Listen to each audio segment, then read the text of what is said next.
Buenas tardes. En nombre de la Asociación Colombiana de Menopausia, quiero darles la bienvenida a nuestro 16º Converse con el Experto. La conclusión más importante de nuestro conversatorio anterior fue el efecto protector de los estrógenos a nivel de la salud cardiovascular de la mujer. Y ese es el tema de hoy en nuestro 16º Converse. Hormonas y riesgo cardiovascular. Para desarrollar este tema tenemos un invitado muy especial, muy conocido por muchos de nosotros y también por nuestras pacientes. Se trata del doctor David Vázquez Aguad. El doctor David Vázquez es ginecólogo y obstetra de la Universidad Javeriana, es perinatólogo del CLAP, es epidemiólogo, densitometrista clínico, es el actual secretario de la Academia Nacional de Medicina, es expresidente de la Asociación Colombiana de Menopausia y del capítulo de Bogotá y miembro honorario de la misma asociación. Ha sido considerado un experto latinoamericano en climaterio y menopausia por la Federación Latinoamericana de Sociedades de Climaterio y Menopausia y es fellow del Colegio Americano de Ginecólogos y Obstetras. Además, ha sido un abanderado de la parte científica a nivel de publicar numerosos libros de índole académico, mejorando los conocimientos de los médicos que estamos acompañando a las mujeres maduras, de hormonas, de menopausia, de riesgo cardiovascular y de osteoporosis. Es autor de numerosas publicaciones, ha participado con ponencias en muchos congresos de índole nacional e internacional y ha sido profesor de muchos de nosotros. Doctor Vázquez, bienvenido a nuestra Asociación Colombiana de Menopausia a este Converse con el Experto. Muchísimas gracias, doctora Camero, señora Presidente. Muy complacido de estar aquí y en lo que pueda aportar estoy para servir. De verdad que muchas gracias por compartir todos esos conocimientos con esas mujeres maduras que nos ven en todos nuestros programas. Entonces, entrando en tema, vamos a hablar primero acerca de algo muy básico. ¿Qué son las hormonas? Las hormonas son unas sustancias que produce el propio organismo por medio de unas glándulas, antiguamente se llamaban glándulas de secreción interna y se ha tomado el nombre de glándulas endocrinas.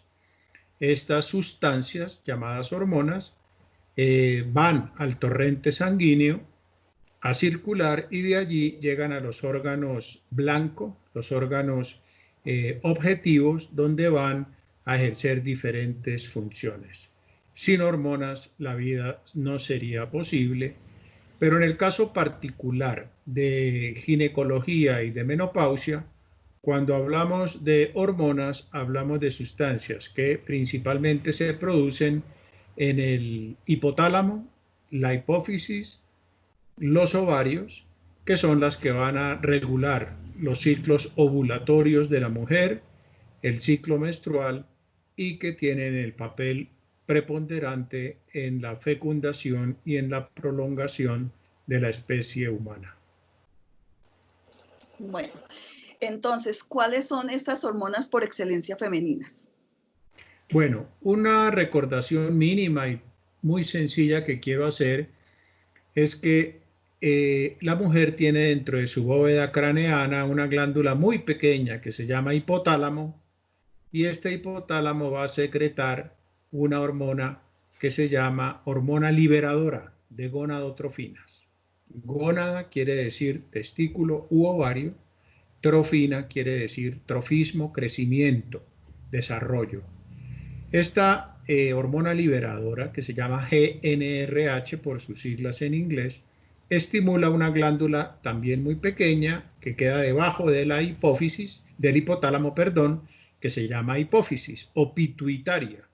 Y esta hipófisis, por el estímulo que he hablado de la hormona liberadora, va a liberar dos hormonas fundamentales en el ciclo de la mujer que se llama la FSH u hormona folículo estimulante y la LH, que es la hormona luteinizante. Estas dos hormonas son secretadas cíclicamente. Esto es muy importante porque es una de las grandes diferencias entre hombres y mujeres. La mujer es cíclica, el hombre no es cíclico. En una de mis publicaciones que se llama Los hombres son de Marte, las mujeres son de Venus, parafraseando un libro muy famoso de hace unos años, yo me refiero en particular a ese punto, que la mujer es cíclica y el hombre no, y que la mujer tiene dos referentes en su vida, la menarquia, primera regla, menopausia, última regla, y el hombre no.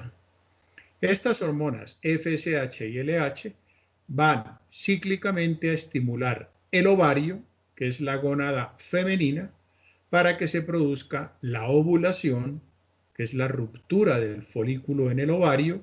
Esa ruptura del folículo, que es la ovulación, hace que el óvulo salga del ovario cada 28 días, lo que dura el ciclo de la luna, dura el ciclo de la mujer normalmente, y si se encuentra con el señor espermatozoide que ha sido depositado en el fondo vaginal en una relación sexual en el semen, pues se va a producir el fenómeno de la fecundación y va a dar lugar a una nueva vida a partir de ese momento. El ovario, a su vez, en ese ciclo va a producir dos hormonas fundamentales en ginecología. Una que es el estrógeno, que se produce en la primera fase del ciclo, es decir, del día 1, que es el día que empieza la menstruación, al día 14, que es el día de la ovulación, y la otra hormona que es la progesterona, que como su nombre lo indica, progesterona favorece la gestación, y esa hormona va a ser la encargada de preparar el endometrio, que es la capa que por dentro tapiza todo el útero, para que ese huevo fecundado llegue y se anide y empiece a crecer y se forme una nueva vida. De tal manera que en resumen tenemos la hormona liberadora de gonadotrofinas, las gonadotrofinas, que es la FSH y LH que produce la hipófisis, y los estrógenos y la progesterona que las produce cíclicamente el ovario desde más o menos los 12 años, la primera regla, o sea, la primera ovulación, y los 50 años, la última regla, o sea, la última ovulación. Esas son las hormonas que principalmente manejamos los ginecólogos. Bueno, ¿y qué pasa con estas hormonas en la menopausia? En la menopausia, ¿qué es la menopausia? Es la última regla. Menos, mensual, pausa. Se acabó la menstruación. La menstruación sucede 2 semanas después de la ovulación. Si no hay ovulación, no va a haber menstruación. Entonces, en la menopausia, los estrógenos y la progesterona, que se producen cíclicamente en el ovario por la ovulación cada mes, se dejan de producir. Y al caer los niveles de estrógenos y progesterona en la mujer, van a haber una cantidad de cambios en la parte física y emocional de la mujer, que es lo que ha conllevado a que algunos ginecólogos, como usted, doctora, y como yo, nos dediquemos a acompañar a la mujer en este periodo en el cual los estrógenos y la progesterona, y vale anotar también los andrógenos más tarde, dejan de producirse y empiezan esos cambios a afectar mucho a la mujer y requiere ser acompañada para mejorar su calidad de vida y reducir el riesgo que conlleva la menopausia. Creo que parcialmente me contestó la pregunta que sigue y es, ¿por qué los ginecólogos que acompañamos, esa palabra me encanta, acompañar a la mujer madura en esta etapa de su vida, ¿por qué los ginecólogos damos hormonas? Bueno, quiero hacer dos acotaciones. La primera es quiero reforzar lo que usted ha dicho porque a mí también me gusta la palabra acompaña. Porque la menopausia no se trata. La menopausia es un momento en la vida de la mujer que conlleva todo un periodo alrededor de él, de la última regla que se ha llamado perimenopausia o climaterio también, climaterio, y es un estado fisiológico, por ejemplo, como el embarazo, como la adolescencia, pubertad, primera regla. Pero el hecho de que sea un estado fisiológico no quiere decir que el médico deba ser indiferente a él, precisamente porque los seres humanos no estamos hechos por la naturaleza para vivir muchos años. La tecnología y el control de los factores de riesgo ha hecho que vivamos mucho más de lo que la naturaleza había producido para que viviéramos, y por esa razón el declinar de estrógenos y progestágenos en la menopausia, porque ya no hay ovulación ni menstruación, hace que nosotros, en las mujeres en quienes está indicada la terapia hormonal, la suministremos siempre con las 3 premisas básicas de formular cualquier fármaco, que es seguridad, eficacia y tolerabilidad. ¿Cuáles serían las indicaciones para formularle a una paciente las hormonas, doctor Vázquez? Lo primero que quiero que mis queridas escuchas tengan claro es que las hormonas no son buenas ni son malas. Las hormonas, y de aquí en adelante cuando hablo de hormonas me voy a referir estrictamente a los estrógenos, que es la hormona que hace falta en la menopausia y que ocasiona todas las molestias, incomodidades y riesgos propios de esta edad. Los estrógenos no son buenos o malos per se, como ningún fármaco que uno use. La insulina, los antibióticos. Una copa de vino, mis queridas escuchas, puede ser muy buena, pero un litro de vino puede ser muy malo. Entonces, es una herramienta que si nosotros la usamos en quien es, por el tiempo que es, el tipo de estrógeno que es y en la paciente que es exactamente, vamos a tener unos grandes efectos benéficos. Pero si no cumplimos con esto, no los vamos a tener. Y para contestar su pregunta, básicamente tenemos 3 tipos de mujeres en quien usamos hormonas. Primero, la que tiene síntomas climatéricos, que básicamente son oleadas de calor, sudores, básicamente nocturnos, y que afectan mucho la calidad de vida, irritabilidad, que es un signo de depresión, la vagina seca, que va a ocasionar molestia en las relaciones sexuales, término que usamos como dispareunia. De manera que esas mujeres, estoy hablando de 2/3, 2 de cada 3 mujeres que llegan al periodo de menopausia, 50 años, van a experimentar estos síntomas. Esas mujeres son candidatas al uso de terapia hormonal. También las mujeres que tienen pérdida de la masa ósea. Es una indicación nueva que ha aceptado desde el 2017 la Asociación Norteamericana de Menopausia en su último consenso. Pérdida de masa ósea, estas mujeres también deben recibir terapia hormonal porque los estrógenos protegen la masa ósea y en la menopausia la mujer empieza a perder hueso y se expone a la osteoporosis y a la fractura. Quiero recordar que 1 de cada 3 mujeres sufrirá una fractura por osteoporosis en su vida.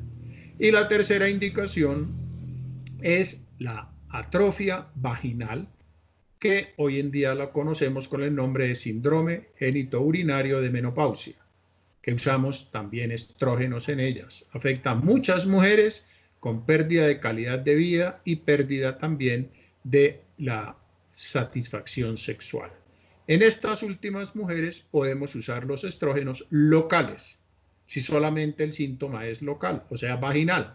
Hay cremas, hay óvulos y hay diferentes formas de presentación. Estas mujeres deben ser tratadas con estrógenos. Hablamos de las indicaciones, entonces, ¿en qué mujeres no se debe utilizar la terapia hormonal de la menopausia? ¿O está contraindicada, mejor? La terapia hormonal de la menopausia siempre debe ser orientada por el equipo de salud. El médico general, el médico especialista, siempre debe ser quien acompañe la terapia hormonal de reemplazo. Siempre pongo el ejemplo y le digo a mis pacientes que la terapia hormonal es como un Mercedes-Benz. Son muy bonitos carros, hermosos, lujosos, le producen a uno una gran satisfacción, pero hay que saber manejarlos. Si no, es mejor andar a pie y tiene menos riesgo. Pero si quiere disfrutarlo, aprenda a manejarlo. La terapia hormonal, ya dije en quiénes sí. Ahora voy a decir en quiénes no. Mujeres que tengan antecedentes de trombosis, sean trombosis cerebrales, trombosis o tromboflebitis en las piernas, trombosis en las arterias de la retina, cualquier tipo de fenómeno trombótico está contraindicada la terapia de reemplazo hormonal. Y eso es muy importante y debe formar parte de la historia clínica. Por esa razón debe ser orientada por un médico, porque la terapia hormonal es un arma muy importante, pero también tiene que ser manejada con mucho cuidado. La segunda contraindicación es el antecedente personal de cáncer de mama, porque los estrógenos se han relacionado con el cáncer de mama. Entonces, una mujer que haya tenido cáncer de mama o que tenga alto riesgo de tener cáncer de mama no debe consumir terapia hormonal. Una mujer que tenga un antecedente familiar de primer grado, madre, hermanas o hijas con cáncer de mama, no es una contraindicación absoluta, pero sí debemos ser muy cuidadosos en ella. Esas son las dos contraindicaciones grandes que tenemos. Obviamente, la historia clínica bien hecha, que sigue siendo la herramienta más importante del acto médico, nos va a decir en quién sí y en quién no. Pero la mayoría de mujeres pueden consumir terapia hormonal para sus problemas de la menopausia, siempre guiados por el equipo médico. ¿En qué momento se debe iniciar la terapia hormonal de la menopausia? Bueno, la terapia hormonal de la menopausia se inicia cuando inicien los síntomas. Usualmente los primeros síntomas que se presentan alrededor de los 45 a los 50 años, antes de que desaparezca la menstruación, son las irregularidades menstruales, que casi siempre son debidas a las irregularidades ovulatorias. Se parece un poco a la niña de 12 años cuyas primeras menstruaciones son irregulares porque sus ovulaciones son irregulares. Entonces esos son los primeros síntomas que en general no requieren tratamiento hormonal. Alrededor de la última regla, inclusive un poco antes, empiezan a aparecer los calores, los sofocos, que a veces son de mucha severidad y afectan la calidad de vida de su mujer. Hay que tener en cuenta que en este momento se presentan unos cambios propios en la mujer, en su psiquis, que lo hemos llamado síndrome del nido vacío. La mujer a los 50 años empieza a perder su autoestima, empieza a sentir lo propio del envejecimiento, y aquí quiero anotar que una cosa es la menopausia y otra cosa es el envejecimiento. Van de la mano, pero no es lo mismo. Entonces la mujer, a veces los hijos se van, por eso se llama síndrome del nido vacío a esa edad, como dice el bolero, algunos sin decir adiós. El marido se va o se consigue una novia o se pensiona, y en esas tres situaciones pueden haber muchos problemas también. Y todo eso afecta a la psiquis de la mujer. Con los síntomas propios de la menopausia va a producir mucha irritabilidad, que es un signo muy temprano de depresión. Entonces es ahí cuando debemos empezar la terapia de reemplazo hormonal y no esperar que pasen semanas, meses o años para iniciarla. Es decir, el inicio temprano de la terapia es muy importante para no perder lo que hemos llamado ventana de oportunidad, que significa que cuando la ventana está abierta ya, debemos coparla. Bueno, ¿cuál es el fenómeno por el cual los estrógenos utilizados en ese periodo de ventana de oportunidad protegen nuestra salud cardiovascular, doctor Vázquez? Bueno, es muy importante la pregunta y quiero referirme un poco a este libro que yo tuve oportunidad de escribir. No sé si lo están viendo. Se llama Menopausia, terapia de reemplazo hormonal y riesgo cardiovascular.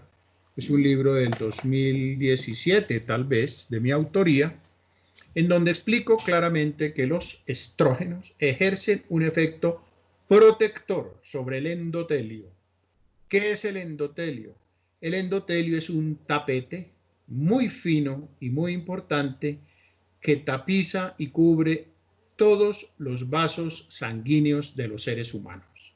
Es decir, es el órgano más grande que tenemos y el más importante, porque el endotelio es el que va recubriendo la parte más interna, más íntima de la tubería que tenemos, que lleva la sangre y trae la sangre de todo nuestro organismo. Los estrógenos, por diferentes aspectos, que no me voy a detener a analizarlos en razón de que la audiencia pues no estaría tan interesada en esos temas, digamos, un poco más profundos. El estrógeno protege ese endotelio. ¿Qué es protege el endotelio?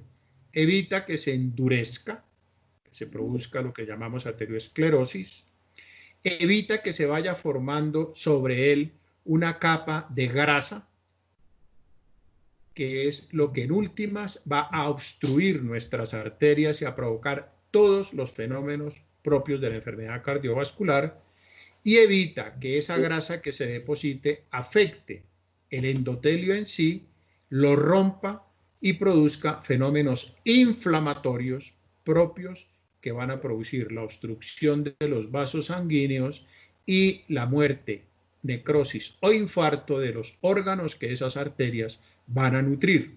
Hablo del corazón, hablo del riñón, hablo del cerebro, hablo de los ojos e inclusive en los hombres hablo del pene, que puede ocasionar también una disfunción eréctil. Es decir, el endotelio es un órgano grandemente importante y los estrógenos protegen. Al caerse los estrógenos en la menopausia, se pierde esa protección y el endotelio va a sufrir los embates propios del hipoestrogenismo, y si a eso le añadimos el envejecimiento, tenemos todos los ingredientes para una catástrofe cardiovascular que hace que una de cada 2 mujeres muera de un problema cardiovascular.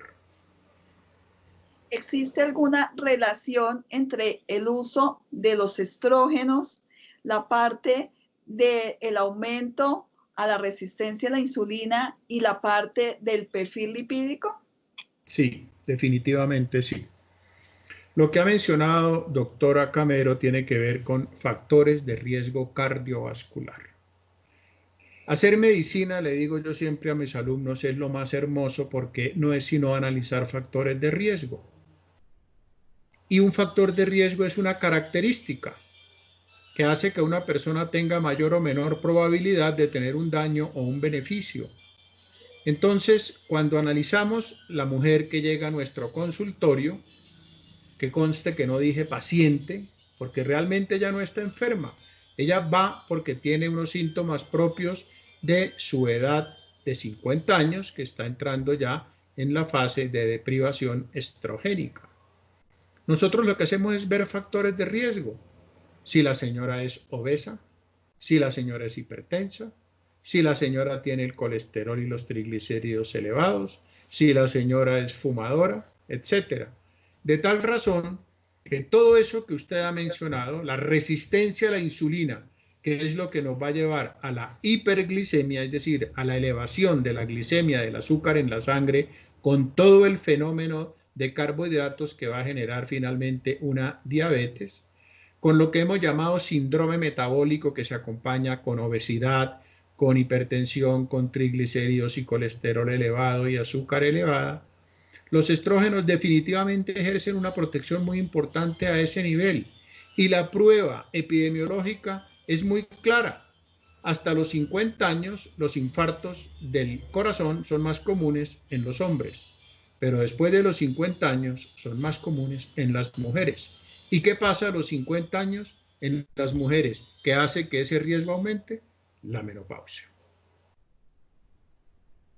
Con base en lo que me acabas de decir, me encanta lo que afirmaste tan rotundamente, y es el papel protagónico que debemos ejercer los médicos que estamos acompañando a la mujer madura cuando ella acude a nuestra consulta, y acude a nuestra consulta por los síntomas climatéricos que la están afectando, pero el papel nuestro en ese momento no solo es mitigar el impacto de estos síntomas en esta mujer, sino también el de prevenir todas las patologías que pueden haber a nivel cardiovascular, a nivel metabólico, a nivel óseo, a nivel oncológico y a largo plazo también a nivel de salud mental.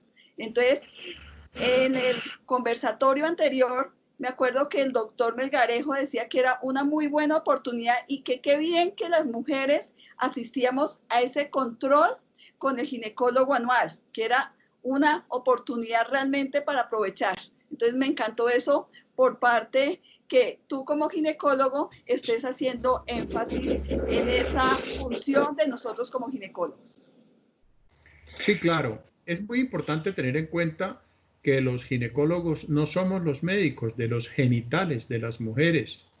Los ginecólogos somos los médicos de las mujeres.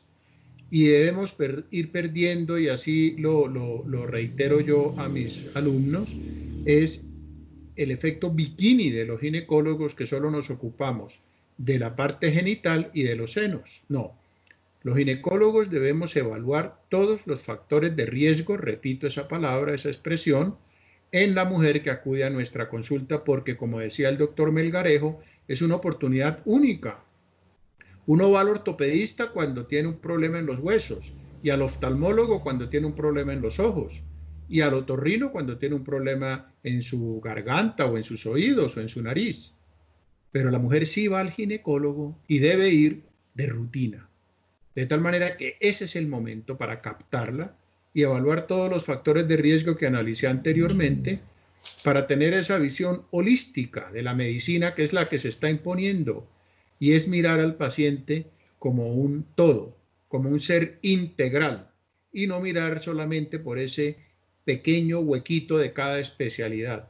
De manera que comparto la idea de la Asociación Colombiana de Menopausia, por usted presidida, mi querida doctora, en que debemos acompañar a esas 4 millones y pico de mujeres colombianas que están en un periodo de transición menopáusica o de posmenopausia, en la evaluación de los factores de riesgo, para poder ofrecerles herramientas y soluciones para mejorar su calidad de vida y prolongarla con muy buena calidad. Bueno, yo te había interrumpido con respecto a, ya iniciamos terapia hormonal de la menopausia. Entonces, aquí ya me están preguntando, bueno, ¿por cuánto tiempo? ¿En qué momento me suspenden a mí las hormonas? Entonces, cuénteme y contémosle a nuestras queridas amigas que nos siguen diariamente o nos siguen a través de estos programas de salud de la Asociación Colombiana de Menopausia. Bueno, lo primero que quiero decir es que las hormonas, y repito, los estrógenos, hay muchas clases. No hay una sola clase, como los antibióticos, hay muchos antibióticos, como los antihipertensivos, hay muchos antihipertensivos.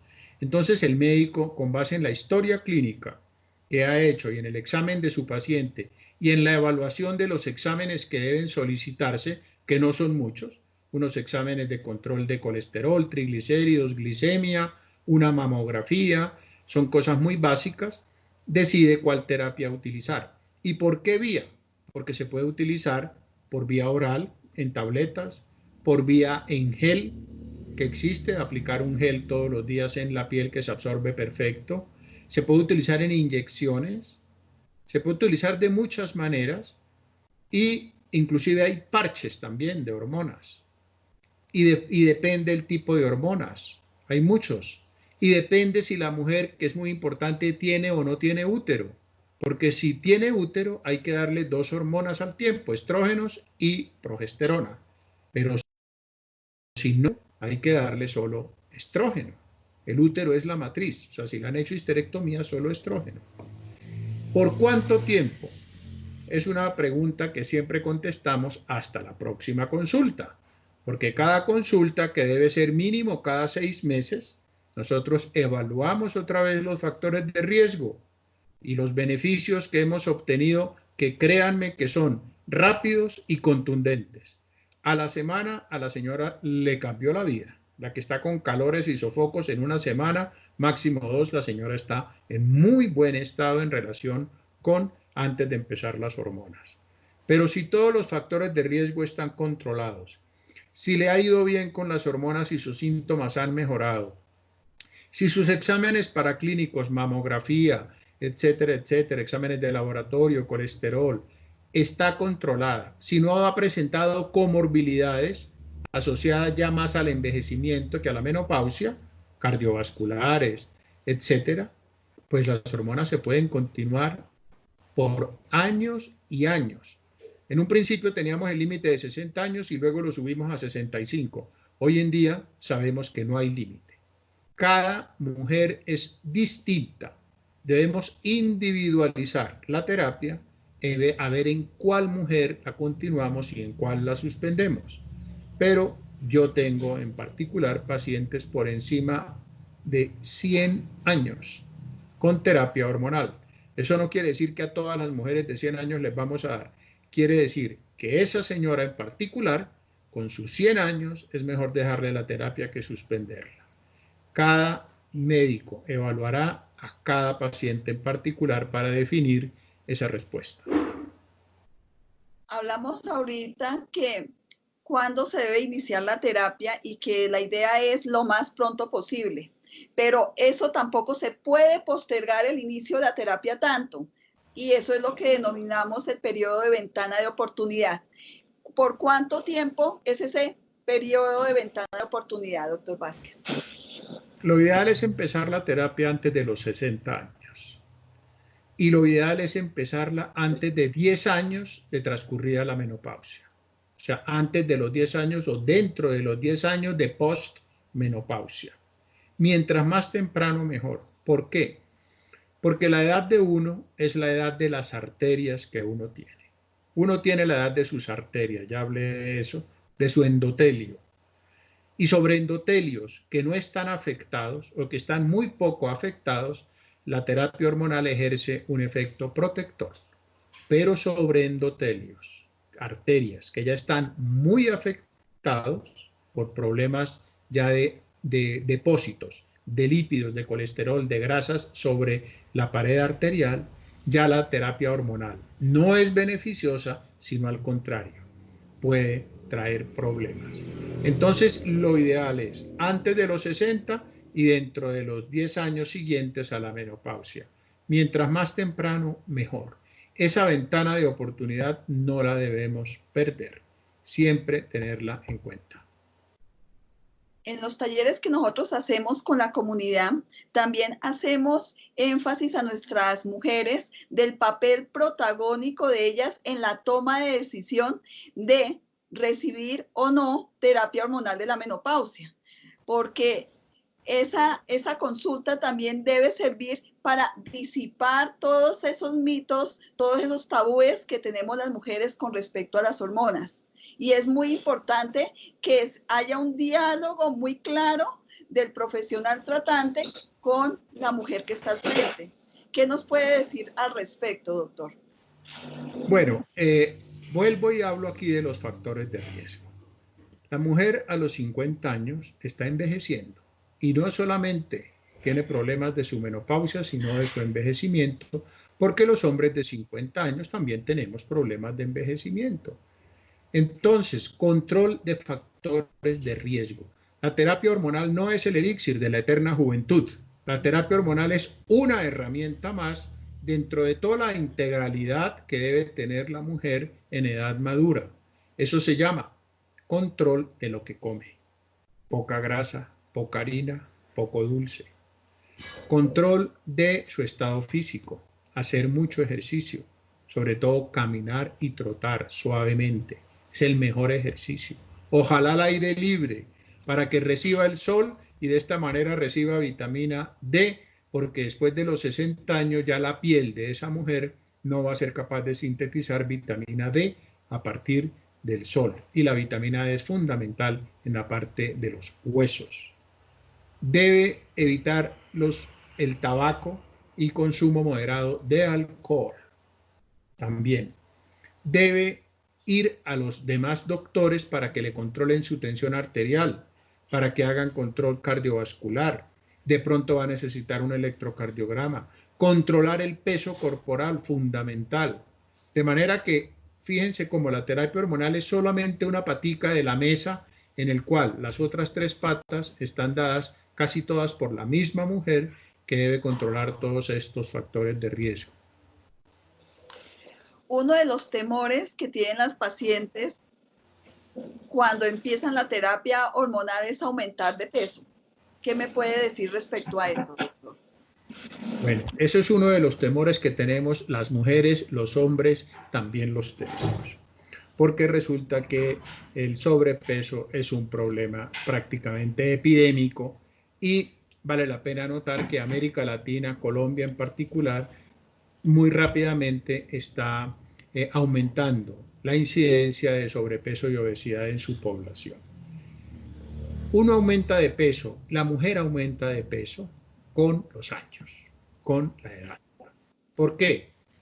Porque se relaja, porque hace menos ejercicio, porque el carro ya no lo deja en el parqueadero, sino muy cerca del sitio de trabajo, de la diligencia que va a hacer, porque empieza a tener una vida mucho más sedentaria, más tiempo pasa frente al televisor, porque el estímulo que dan los hijos jóvenes de corra para allá y corra para acá ya se pierde, y también porque el hecho de que tenga hipoestrogenismo puede también hacer que aumente un poco de peso. Pero ojo, porque muchas señoras dicen, mire, la menopausia me hizo subir 10 kilos. No, yo diría que la menopausia la hizo subir 1 kilo y los otros 9 pues tienen que ver más es con todo lo que he mencionado anteriormente de relajarse un poco en el control de sus factores de riesgo. Entonces, la terapia hormonal de reemplazo no engorda. No engorda. Mientras la mujer, repito, siga viendo a la terapia solo como una herramienta más de todas las demás. El hecho de que consuma terapia hormonal no quiere decir que tenga que relajarse con el ejercicio, con la dieta, que no es dieta, sino cuidar lo que come y las cantidades que come, etc. Es como el hipertenso, doctora Camero. No porque se tome la pastilla para la tensión, va a consumir sal. O el diabético, no porque se coloque la insulina o se tome su hipoglicemiante, entonces va a comer dulce. No. Los fármacos son una herramienta más de todo.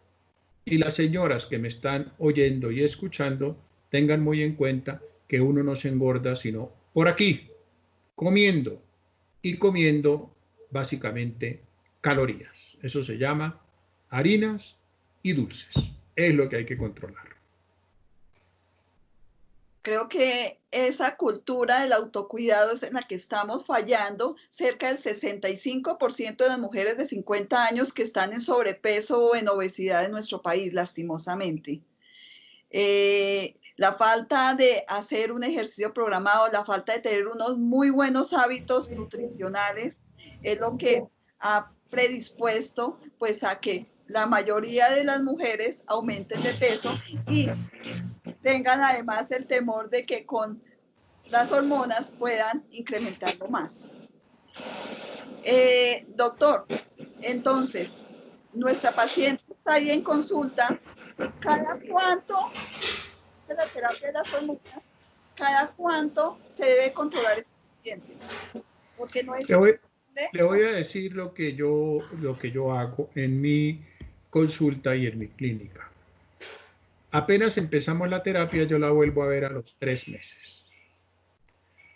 Y después, de ahí en adelante, la veo cada 6 meses. La mamografía debe ser anual. Los exámenes de laboratorio deben ser anuales. El examen físico y ginecológico debe ser semestral. La citología vaginal debe ser anual hasta los 60 años.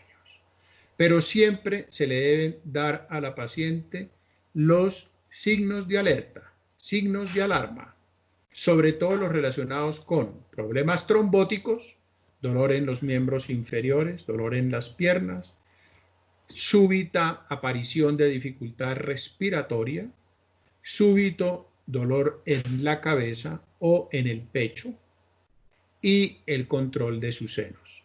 El autoexamen de los senos, enseñarle a que se revise y se examine los senos una vez al mes frente al espejo, y apenas en cualquiera de estos 4 aspectos note una alteración, debe enseguida consultar o informar a su médico tratante. Es muy difícil que una mujer que esté consumiendo hormonas y que sea juiciosa en su seguimiento con su equipo de salud vaya a presentar un problema. Por supuesto, el riesgo pues siempre existe porque la medicina es un negocio de riesgo y porque la vida es una enfermedad que se acaba, es una enfermedad que hace que termine la vida. ¿Qué hacemos? La vida se acaba. Pero si la mujer es juiciosa, con hormonas o sin hormonas, muy difícilmente la va a coger desprevenida una de estas situaciones, aunque a la larga terminará ella y todos nosotros perdiendo la batalla. También es importante que ellas acudan a control. Usted lo ha dicho, que uno le dé las indicaciones por las que ella debe tener como un signo de alarma, pero ahí también está que vuelva a presentar pues sangrados. Sí, el sangrado es un punto que para los ginecólogos es importante. Uno debe advertirle a la mujer, si ya no está sangrando cuando uno le inicia la terapia, o sea, si está en lo que llamamos técnicamente amenorrea, sin menstruación, que con la terapia puede sangrar un poquito al principio de la terapia, los primeros 3 a 6 meses. Si eso sucede y es algo leve, no hay, pero si ya entonces consultar. Y en ese caso nosotros debemos evaluar la parte interna del útero, a ver si está grueso y eventualmente si está grueso tomar una biopsia de ese endometrio. Debemos darle esos signos de alarma a la mujer.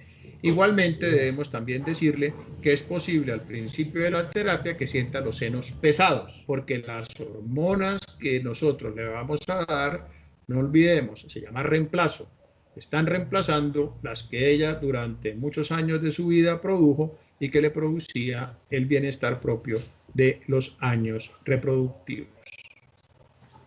Creo que durante este conversatorio hemos hecho un recorrido muy somero sobre el mundo fascinante de las hormonas y la mujer. Desde qué son las hormonas, cuáles son las hormonas femeninas, cuál es su utilidad, cuál es su efecto protector a nivel cardiovascular, sus indicaciones, contraindicaciones y sus controles. Una conclusión de todo este capítulo, doctor Vázquez. La principal conclusión para quienes me están oyendo y escuchando es que no les dé temor consultar. Me explico. El hecho de que tenga calores y tenga sofocos y tenga molestias y sienta la vagina seca que le dificulte las relaciones sexuales, eso no significa que es normal porque tengo 50 años y entonces me toca soportarlo. Para nada, para nada. Los hombres también es, digamos, usual que a los 60 y 70 años tengan disfunción eréctil, pero hay solución y a los hombres nos gusta que nos den soluciones. Exactamente lo mismo le pasa a la mujer. Hay solución para esos síntomas. No puede salir una mujer del consultorio médico con la idea de que el doctor me dijo que como tengo 50 años y estoy en la menopausia, tenga que aguantarme los calores y que aguantarme la vagina seca y que aguantarme estos síntomas depresivos que yo tengo. Para nada. Señoras, consulten porque hay solución.